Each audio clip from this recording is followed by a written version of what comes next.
Hello all, my name is John Lipsitz and I'm going to show you guys the Makerlab. As you can see to my left, there are the 3D printers as well as the rules for the 3D printers. Hi, I'm Bronson. I'm Vice President of Dice 3D, and these are custom-built PCs and also a Mac. On these, we slice 3D prints and run VR applications. Downstairs, we also have the Farber Innovation Classroom, which has over 30 PCs and Macs ready for VR. Hi, I'm Yusuf. I am on the Dice 3D e-board as well. On this side, we have some of our different printers. We've got a taller one, as well as a taller Wasp Delta printer and a couple of others. We also have our filament storage area and another area of printers over here. We've got a couple of interesting ones like the Taz and the Builder. And now I'm going to hand you off to John here.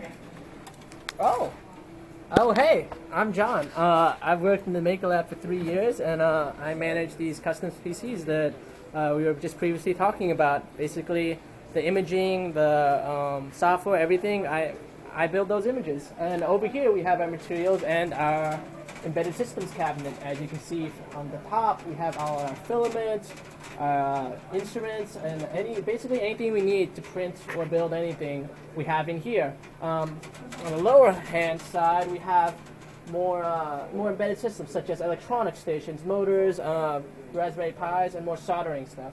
Basically anything you possibly need in this cabinet, we have it. Now I'm going to hand you off to Gabe Seltzer. Hi guys, I'm Gabe Seltzer, president of Dice 3D Printing Club. I'll show you guys some of our more advanced printers we got going on here. The one you see right here is the Morgan. Should be next to you in the fair, so once you're done with the video, check it out. It's pretty cool. It's from South Africa. Over here we've got the Rova 5. It's really awesome because it's got 5 extruders. It might be a little bit hard to see because there's so much going on. Also got liquid cooling. So this can print a whole bunch of different colors, different materials all at once. It makes some really pretty prints. This is the Leapfrog Creator XL. It's 2 feet tall, so it can print really, really tall things. In fact, if you notice the Tower of Pi over there that's 2 feet tall, this is what did it. And behind Bronson, who's hiding, is the Diamond Hot End printer. This mixes 3 colors together all at once. Basically, this will mix cyan, magenta, yellow, just like a regular 2D printer, and hopefully it can make any color you want. And a little one right here, as I affectionately call the EAP printer, is the Monoprice Mini. We've got 6 of these, and we rent these out to people who want to use them, bring them home for any kind of project that they're working on. So that's some of our more advanced stuff. I'm going to hand you off to David right now and talk a little bit about prosthetics. Hi, I'm David Landsman. I'm the president of the Prosthesis Club here, not prosthetics. And we make prosthetic hands for kids as part of the Enable project. We're also making a lot of other cool things like casts and foot inserts. And this is the scanning station over here.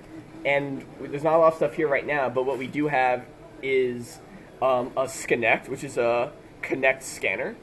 We have, in the Digital Humanities room, which are our friends, a David scanner, which is great for scanning buildings and large objects, as well as a Artex scanner, which is great for high detail. And we actually managed to scan my foot, and it got to toe prints, and also gave a 25 million pixel, 25 million polygon file, which is enormous. And over here is the recycling. Yay! So this is where we take our scraps and we recycle them, and we can melt them down and make new filament, which is great.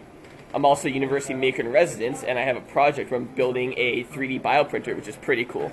And a lot of people are doing really cool projects here. I'm going to hand you off to H. Hello, my name is H. I'm the service coordinator of the Makerlab, and I want to talk to you about some of the rules we have in the lab. So our first rule is we don't judge others by the objects they create, nor the techniques they use in creating them. And we also don't like to say that our users can't print a certain thing other than weapons, drug-related paraphernalia, or offensive items. So offensive items are very vague. If a person gets offended, we sit them down, and we're kind of like a family in here. So as long as everybody respects these rules, you can print whatever you want. And over here, we have a material settings poster. So as you can see, there's different temperature and speeds settings in here. These are the recommended settings, so that doesn't mean that the user needs to be in those ranges. If a person wants to experiment with temperature or speed, they can always do whatever they want, but these are our recommended settings. And now I'm going to pass it back to Ian. Hi. I'm Ian. I'm the founding head of the lab. I should be sitting at the table or somewhere around Maker Faire. Most of our example prints are at the table for you guys to interact with. The walk-ups are free of charge for anyone to use. And we have a flipped model where, because we have over 60 3D printers from probably 40 different manufacturers, we don't have a way to charge for any of their use. So all of this filament is available, and instead we ask for an academic justification for what you're trying to make. So we want to tell stories more than collect a charge. And I'm just going to walk you guys out here to the Farber Mezzanine, which is like the university's living room. So this is sort of like where we hang out. And our first piece of emerging technology that led to the Maker Lab was this touch table right here.